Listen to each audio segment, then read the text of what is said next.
Welcome to the kitchen where every second counts. Ready, steady, cook. Now, here's your host, Peter Everett.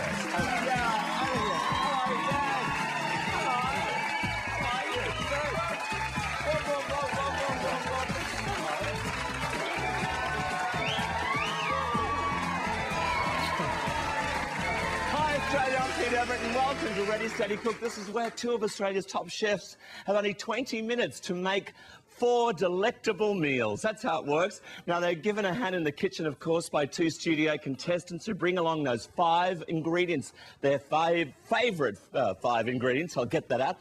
So it's time to meet the chefs. In the Red Kitchen, please welcome Executive Chef of the Red Lantern Restaurant in Surrey Hills here in Sydney, Mr. Mark Jensen.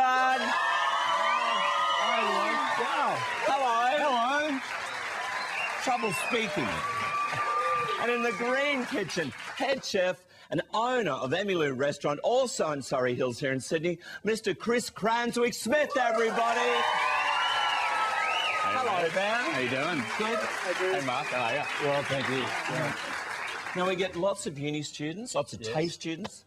Lots of students come in and also watch the show on the television, which is lovely. We got any tips for them? Some healthy tips and inexpensive meal ideas that you'd suggest? Inexpensive and tasty. Yep. Inexpensive and tasty dishes. Okay.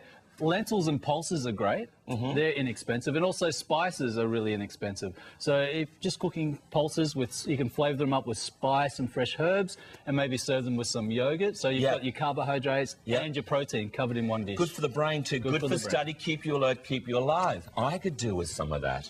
We all could. And it's inexpensive. That's right. That's a good thing.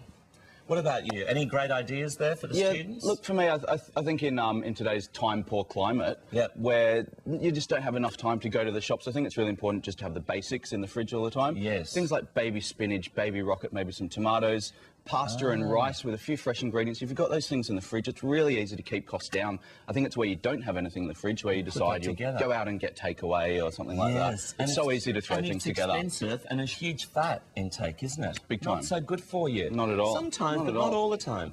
Okay, well, it's time to meet the contestants. Cooking with Mark for the Tomato team. Please welcome a law student who is a self-taught cook. Good girl. Come on down, Lauren.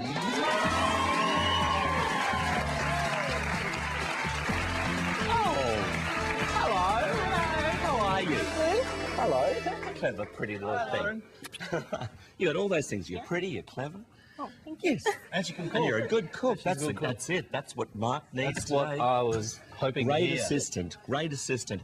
Any signature dish that we should know about? What's your favourite? I do a very good Oreo cheesecake.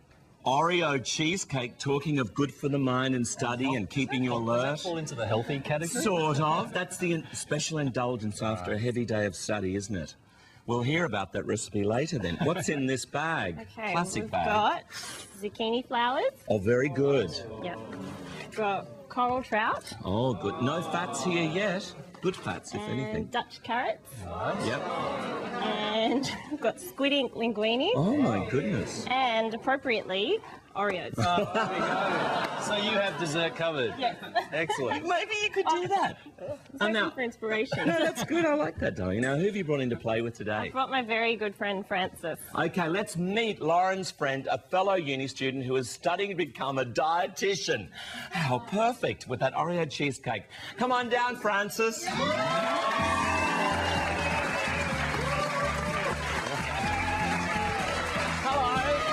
are you? Gosh, gorgeous. You know each other, Chris? No, you don't know each other. You do now. We do now. That's it. So, dietitian. Why a dietitian? Well, probably just because I like food and I'm interested in healthcare and I like working with people, so... Yes. Yeah. Good combo. And you're a very lean girl as well. You must be very fit, you girls. Well... Very fit. That's good. Yes, you are Yes, fit. yes. Yes, you are. What's in the bag? Okay, I've got some polenta. Yep. I've got some bocconcini cheese. Some salami. Lovely. Some baby Roma tomatoes. These are good things. And some pears in juice. Pears in juice. Wonderful. So you're very good in the kitchen?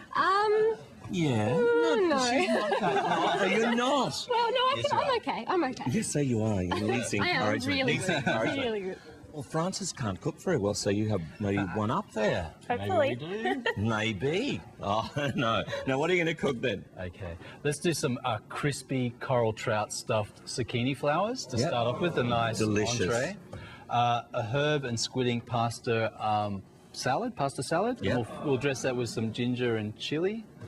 Leads us to some more coral trout, sorry. Yep. Pan-fried coral trout with a carrot and orange salad. Lovely.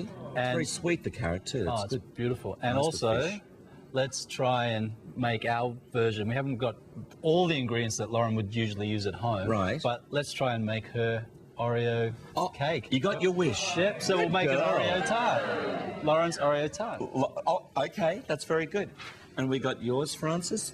Yes. Francis's pear tart, maybe? Yeah, Francis Pear is and looking almond? after dessert. Are you? I'm just going to hang out. Yes, you after are. a little while. You are now. So what I wanted to do was show a few really simple things that uni students especially can sort of recreate at home. So I'm going to start with the absolute basics, which is baking some bread. We have time to bake bread? Yeah, it's always time to bake bread. I can do some house-made salami bread with some molten bocconcini. Yep. To start, after Sounds that, delicious. I'm going to take the polenta. I'm going to do some little crispy polenta balls with roast tomatoes and again some bocconcini. Again, I love bocconcini. It's so beautiful and soft. Afterwards, we'll do a roast tomato tart with some puff pastry. That's lovely. And then to finish, because we started with the bread, I just figure we'll finish with it as well. So I'll do some walnut loaf with a roasted pear and maple glaze. And that's what you're cooking? Yeah. Yeah. Yeah, Okay, that's what but she's before doing. anyone can cook on this show, before they can put those burners on, nothing happens until you, the audience, and you at home say the magic words. Ready, steady, cook. Great job, audience.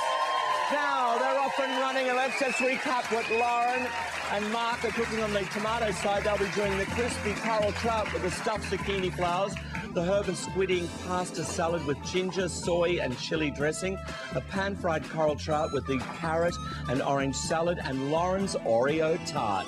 She's going to be busy. Okay, and for Chris and Francis on the capsicum side, they'll be doing the house-made salami bread with the molten bocconcini, delicious, the crispy polenta with roast tomato and bocconcini, roast tomato tart, and for dessert, this is what Francis, you'll be cooking, the walnut loaf with roasted pears and a maple glaze. How wonderful. Why not? Absolutely Love good. baking bread. Wonderful. When I How work- do we do the bread so quickly? What I'm going to do is find some water. I'm going to take, I've got just some plain flour. Yep. You can use strong gluten flour as well, which is really good for baking bread. It just means it's going to hold the texture a little bit better. Right, okay. I'm going to take some water, which needs to be just room temperature, 37 degrees when you dip your fingers in it. Right, and is there yeast in this? I'm going to use just a little bit of dried yeast, which is really, really accessible. And don't be frightened of yeast. See, I'm still frightened of buying the yeast and how to use it. So you're going to show us today what to do. I am. Look, the thing to remember with yeast is that it's actually a live culture. Yeah. But you need to bring it to life, and you do that by adding some warmth to it. So this is going to be about 37 degrees. When I'm finished with it, we're going to let the yeast sit in there for a few minutes. Ever made bread, Francis? I've never made bread, no. Well, you're going to be in on it today. Yep. You'll be doing it tonight. Cheers, indeed. There you go. When I worked in France a few years ago, I was in charge of pastry section. I baked Yep. 12 different types of bread every single morning. Loved Every it. day? Every day, loved it. Absolutely loved baking bread. And it's not that hard? No, it's actually really, really easy. Well, Really, if it's not that hard, you can do it, I can do it, we can all try this. Maybe tonight we'll all be making bread together. But in the meantime, you stay tuned to Ready, Steady, Cook. There's lots more to go, and thanks for watching us. See you soon.